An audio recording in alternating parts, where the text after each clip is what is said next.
Hey, this is the law incorrect, being politically incorrect. Thank you for being politically incorrect with the law incorrect. You can be anywhere, but you're spending time with me.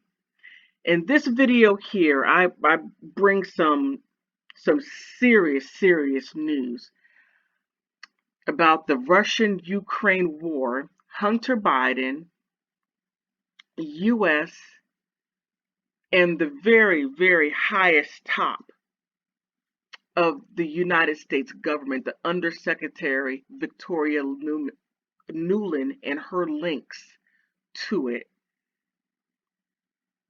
Listen to the whole thing, make up your own mind, and please write a comment. If you think I fall short, let me know. If you agree with me, let me know. And please like and subscribe. Help me out here. This is earth-shattering news.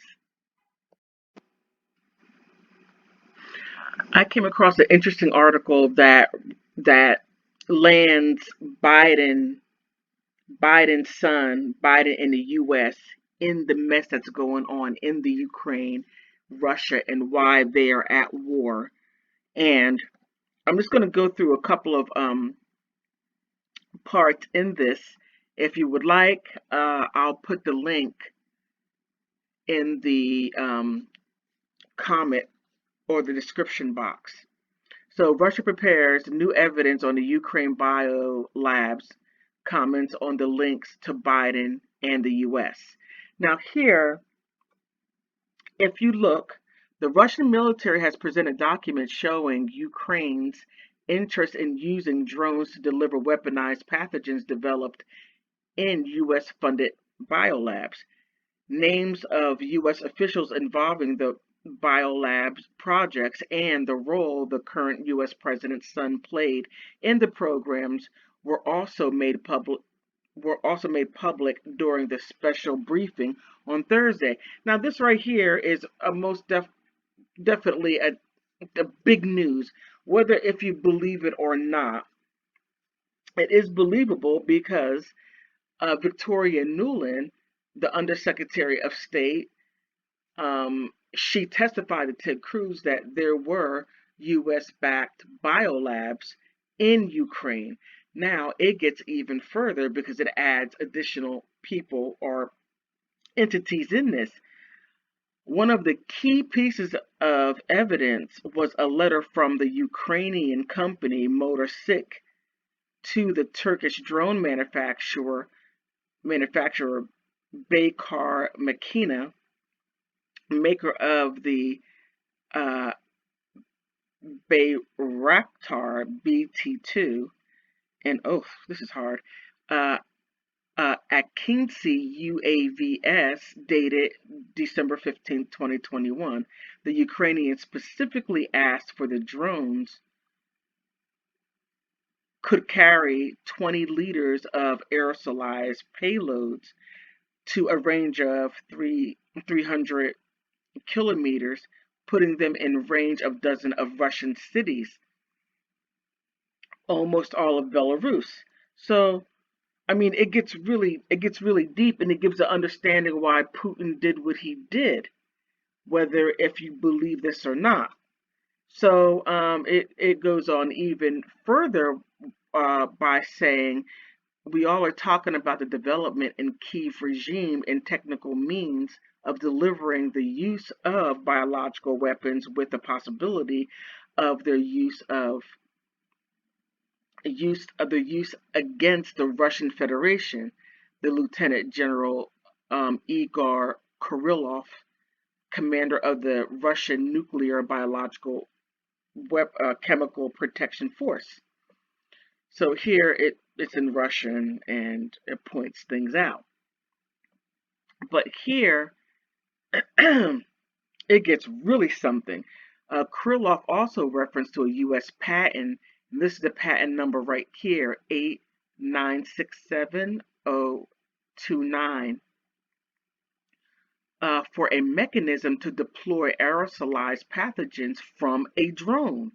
The U.S. response to a 2008 Russian inquiry about the patent did not deny the existence, but claimed that the technically did not violate Washington's obligation under the treaties banning chemical and biological weapons, he pointed out. Krylov showed signed contracts between U.S. government agencies, the Defense Threat Reduction Agency, the Pentagon, and the Department of State, and the Ukraine Ministries of Health, as well as specific facilities inside Ukraine. The Pentagon spent more than $30 million for biological research at just one Ukrainian facility. Now that right there, if they paid that much for that one facility, how many facilities did they have in the Ukraine? Interesting. The Public Health Center of the Ministries of Health, according to the Russian military. So it gets even deeper and deeper. Let me see. What else did I want to point out? Here, Krylov said that Hunter Biden, the son of the current U.S. president, played an important role creating financial opportunities to work with pathogens on the territory of Ukraine, pointing to several emails between him and executives of Meta Biota and the Black Viatech. In particular, he described the Meta Biota VP a confidant of Hunter Biden, based on their correspondence. According to the general, the Western media has confirmed the authority of the emails, presumably a reference to material published last week by the British newspaper Daily Mail. And here it gives the U.S. engagement with Ukrainian biological facilities. So there are just more than just one. Then it continues to go on.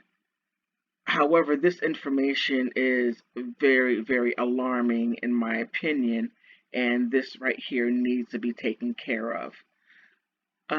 But before I close this out, the U.S. has long claimed that the allegations of the Pentagon-funded biolaboratories in the Ukraine were Russian disinformation. Earlier this month, however, the U.S. diplomat Victoria Nuland testified before the Senate that biological research laboratories in Ukraine do exist. So it cancels out this right here, what the Pentagon was saying. What you try to hide in the dark, it does come to light.